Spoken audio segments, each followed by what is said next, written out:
اگر جسم میں ضرورت سے زیادہ پانی بھر جائے تو اس کا کیا علاج ہے؟ السلام علیکم ویورز، میں ہوں ڈاکٹر کرن آرزو اور آج ہم اس ٹاپک پر تفصیل سے بات کریں گے۔ لیکن اگر آپ نے ہمارے چینل کو سبسکرائب نہیں کیا ہے تو ہمارے چینل کو سبسکرائب کر دیں اور بیل آئیکن کو پریس کر دیں۔ ویورز، جسم میں پانی بھر جانے کے دو طریقے ہوتے ہیں۔ ایک تو یہ کہ پورے جسم میں پانی بھر کے جسم سوج سا گیا ہو، یا دوسری صورت میں کسی ایک مقام پر پانی بھر جانے کی شکایت ہو۔ جسم میں پانی بھرنے کے کچھ تو پیتھولوجیکل ریزنز ہوتے ہیں، یعنی جسم میں کوئی بیماری ہو جیسے کہ دل کی بیماری، گردے کی، جگر کی یا آنتوں کی بیماریاں ایسا کر سکتی ہیں۔ اس کے لیے باقاعدہ ٹیسٹ کروانے کی اور علاج کی ضرورت ہوتی ہے، کیونکہ ان میں سے بعض وجوہات جان لیوا ثابت ہو سکتی ہیں۔ لیکن آج کی ویڈیو ان بیماریوں پہ بات کرنے کے لیے نہیں ہے۔ یہ ٹاپکس ہم اور ویڈیوز میں بتائیں گے کہ کیسے جسم کے مختلف اعضاء کے خراب ہونے سے جسم میں پانی بھر جاتا ہے۔ ویورز، آج ہم کچھ ایسے نظر انداز نقطے آپ کو بتائیں گے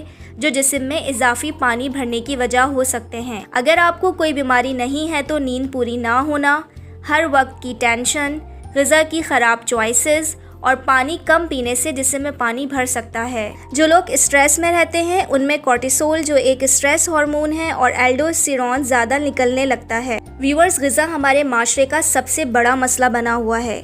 process foods, junk foods, burgers, pasta, چینی کا بے جا استعمال، یہ سب جسم میں گلوکوز کے لیول کو اس حد تک بڑھا دیتے ہیں کہ لبلبے کے اوپر اس کی طاقت سے زیادہ برڈن آ جاتا ہے۔ نمک کا زیادہ استعمال بھی ایک وجہ ہو سکتا ہے۔ چپس پہ نمک چھڑکنا، سالٹڈ ڈرائی فروٹس اور پروسیس فوڈز میں نمک، یہ سب نمک بڑھاتے ہیں تو ساتھ پانی بھی گردوں سے جذب ہونے لگتا ہے۔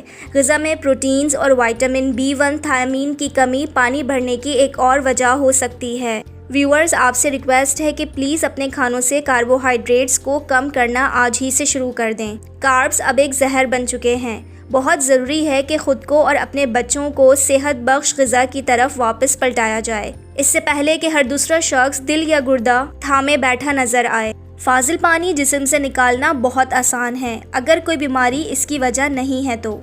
آپ نے سادہ سی تبدیلیاں زندگی میں لانی ہے۔ نمک کو کھانوں پہ چھڑکنا بند کر دیں۔ ڈبے میں ملنے والے کھانوں میں نمک کی مقدار ضرور چیک کر لیا کریں۔ چینی، بن، نوڈلز وغیرہ نہ کھایا کریں، نہ ہی بچوں کو ان چیزوں کی عادت ڈالیں۔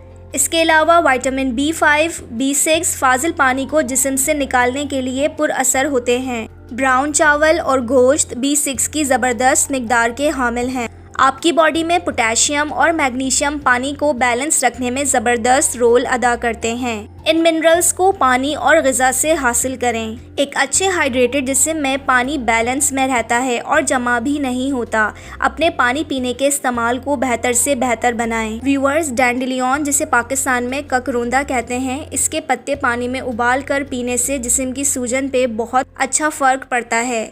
ادرک کی چائے بھی ایک اچھی ریمیڈی ہے۔ ویورز، ہم امید کرتے ہیں کہ یہ ویڈیو آپ کو پسند آئی ہوگی۔ اگر ویڈیو پسند آئی ہے تو اسے لائک کر دیجئے، ہمارے چینل کو سبسکرائب کر دیجئے۔ ملتے ہیں اگلی ویڈیو میں۔ اللہ حافظ۔